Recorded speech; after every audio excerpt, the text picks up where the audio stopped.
You hand your car keys over to a valet, you assume everything will be okay, but the actions of some valets could get you a ticket or even worse, get your car towed. Now the city's cracking down on parking valets violating city regulations as a result of disclosures by CBS 2 investigator Pam Zekman. Pam.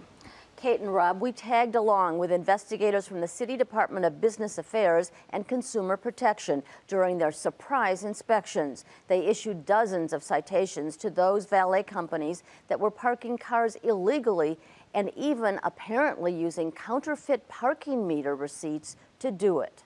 Hi there. Thank you. While patrons hurried in from the cold, inspectors were checking valets for proper licensing, signage, and where they were parking cars, like around the corner from Shaw's Crab House in a no parking zone. The signs clearly indicate that it's an illegal spot. Yeah, that's true. So these people could get a ticket from the city because you parked illegally. No, we didn't park. We just temporarily moved it from double parking. That's all. It's illegal. Yes, it is, but Why it's do you temporary. Inspectors issued Prestige Parking, the valet company for Shaw's, 16 tickets, including 4 for illegally parking cars. Customers believe when they're parking with a valet that their car's safe. These customers could have their cars towed. At the El Jefe Mexican restaurant, inspectors found reliable valet service parking cars without a license to operate there. They're saying you operate without a license at El Jefe. We don't do anything there. The city slapped Reliable with a notice of ordinance violation subject to a $200 to $10,000 a day fine.